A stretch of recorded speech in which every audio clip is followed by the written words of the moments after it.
அனைவருக்கும் வணக்கம். இந்த வீடியோவில் நம்ம என்ன பார்க்க போகிறோம் அப்படின்னா, செஸ் விளையாட்டு எப்படி விளையாடுறது, அதோட ரூல்ஸ் அண்ட் ரெகுலேஷன் என்ன அப்படிங்கிறத நம்ம பார்க்க போகிறோம். இதுக்கு முதல்ல இதில் செஸ்ஸை வந்துட்டு தமிழில் நம்ம சதுரங்க விளையாட்டுன்னு சொல்லுவோம். இதில் எவ்வளோ பேர் விளையாடுறது, இந்த செஸ் போர்டை வந்து எப்படி நம்ம பிளேஸ் பண்ணுறது அப்படின்றத நம்ம இப்போ பார்க்க போகிறோம். ஸோ இந்த செஸ் அப்படின்ற சதுரங்க விளையாட்டு வந்துட்டு 2 பேர் விளையாடலாம். இந்த பக்கம் ஒருத்தங்க, ஆப்போசிட்டில் ஒருத்தங்க விளையாடலாம். இந்த போர்டை நீங்கள் எப்படி வைக்கணும் அப்படின்னா, இந்த செஸ் போர்டு பார்த்தீங்கன்னா உங்களுக்கு ஒரு பக்கத்தில் ABCDH வரைக்கும் இருக்கும், இன்னொரு சைடில் பார்த்தீங்க அப்படின்னா 1 2 3 8 வரைக்கும் இருக்கும். இது வந்து 2 பேர் விளையாடக்கூடிய ஒரு விளையாட்டு. ஸோ இந்த பக்கம் உட்காந்துருக்கவங்க எப்படி வைக்கணும் அப்படின்னா, இந்த பக்கம் உட்காந்துருக்கவங்களோட வலது கை பக்கத்தோட இந்த கார்னரில், அதாவது இது வலது பக்கம், இது இடது பக்கம், வலது பக்கத்தோட இந்த கார்னரில் வெள்ளை கலர் பாக்ஸ் வர மாதிரி வைக்கணும். அதே மாதிரி ஆப்போனண்ட்டில் உட்காந்துருக்கவங்களோட வலது பக்கம், ஆப்போனண்ட்டில் உட்காந்துருக்கவங்களோட வலது பக்கத்தில் வெள்ளை கலர் பாக்ஸ் வர மாதிரி இந்த சதுரங்க பலகையை நம்ம முதல்ல பிளேஸ் பண்ணணும். ஒன்ஸ் நம்ம போர்டு கரெக்டாக வச்சதுக்கப்புறமா இதில் உள்ள காயின்ஸ் என்ன அப்படின்றத நம்ம தெரிஞ்சு வச்சுக்கணும். ஸோ அது என்னென்ன காயின் அப்படிங்கிறத நம்ம இப்போ தெரிஞ்சுக்கலாம். இதில் நம்மளோட முதல் காயின், இது வந்துட்டு சிப்பாய்னு சொல்லுவாங்க, இங்கிலீஷில் வந்து பான் அப்படின்னு சொல்லலாம். இது ஒயிட் கலரில் பார்த்தீங்கன்னா 8 காயின் இருக்கும், பிளாக் கலரில் 8 காயின் இருக்கும். இது எப்படி வைக்கலாம் அப்படின்றத நம்ம இப்போ பார்த்துடலாம். ஸோ செஸ் போர்டு இப்படி கரெக்டாக வச்சதுக்கப்புறமா இந்த முதல் லைன் இருக்கும் இல்லைங்களா, இந்த முதல் லைனை எம்டியாக விட்டுடுங்க.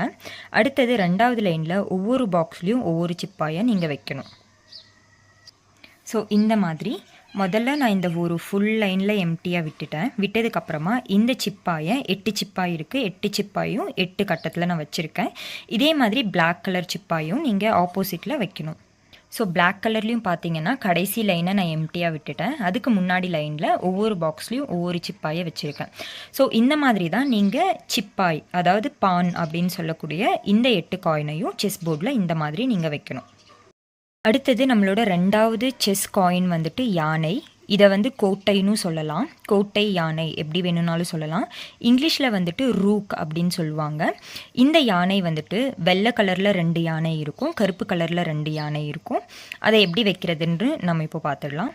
ஸோ இந்த வெள்ளை கலரில் இருக்கிற 2 யானையை இந்த பக்கம் கடைசியில் ஒரு யானை, இந்த பக்கம் கடைசியில் ஒரு யானை, அந்த மாதிரி வைக்கணும். பிளாக் கலரில் பார்த்தீங்க அப்படின்னா 2 யானை இருக்குது, அதையும் அதே மாதிரி அந்த பக்கம் கார்னரில் ஒரு யானை, இந்த பக்கம் கார்னரில் ஒரு யானை வைக்கணும்.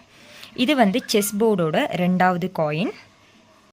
இது செஸ்ஸோட 3வது காயின். இது வந்து குதிரை அப்படின்னு சொல்லுவாங்க, இங்கிலீஷில் வந்துட்டு நைட் அப்படின்னு சொல்லலாம். வெள்ளை கலரில் 2 குதிரை, கருப்பு கலரில் 2 குதிரை இருக்கும். இதை எப்படி வைக்கிறதுன்னு நம்ம இப்போ பார்க்கலாம்.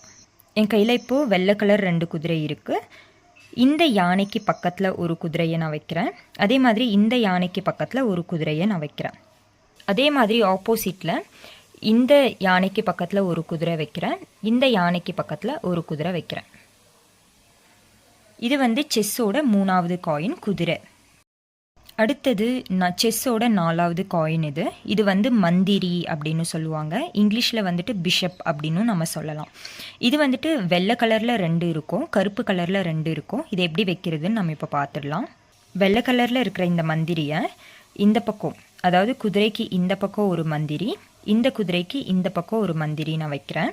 அதே மாதிரி பிளாக் கலரில் 2 மந்திரி இருக்குது, இந்த பக்கம் குதிரை பக்கத்தில் ஒரு மந்திரி, இந்த பக்கம் குதிரை பக்கத்தில் ஒரு மந்திரி நான் வைக்கிறேன். இது வந்து செஸ்ஸோட 4வது காயின். அடுத்தது செஸ் போர்டில் பார்த்தீங்கன்னா இந்த பக்கம் 2 எம்டி பாக்ஸ் இருக்கும், அந்த பக்கம் 2 எம்டி பாக்ஸ் இருக்கும். இங்கே வந்துட்டு நம்ம ராஜா ராணியை பிளேஸ் பண்ண போகிறோம். அடுத்தது செஸ்ஸோட 5வது காயின் ராணி. ராணி வந்து வெள்ளை கலரில் ஒரு ராணி இருக்கும், கருப்பு கலரில் ஒரு ராணி இருக்கும். இதை எப்படி வைக்கிறதுன்னு நம்ம இப்போ பார்க்கலாம். முதல்ல வெள்ளை ராணி நான் வைக்கிறேன். வெள்ளை ராணியை எப்பயுமே நீங்கள் ஒயிட் கலர் பாக்ஸில் தான் வைக்கணும். அதே மாதிரி கருப்பு ராணியை எப்பயுமே நீங்கள் கருப்பு கலர் பாக்ஸில் தான் வைக்கணும். செஸ் போர்டோட 6வது காயின் ராஜா. ராஜா வந்து வெள்ளை கலரில் ஒரு ராஜா இருக்கும், கருப்பு கலரில் ஒரு ராஜா இருக்கும். இது எப்படி வைக்கிறதுன்னு பார்த்துடலாம். வெள்ளை கலர் ராஜாவை எப்பயுமே நீங்கள் வெள்ளை கலர் ராணி பக்கத்தில் வச்சுக்கணும். அதே மாதிரி கருப்பு கலர் ராஜாவை ராணி பக்கத்தில் இந்த பக்கம் நீங்கள் வச்சிடணும். ஸோ இந்த மாதிரி தான் நீங்கள் செஸ் போர்டில் உள்ள காயின்ஸை அந்தந்த இடத்துல கரெக்டாக பிளேஸ் பண்ணணும். மனமாற வாழ்த்துகிறோம். இப்படிக்கு அண்ணனின் விழுதுகள்.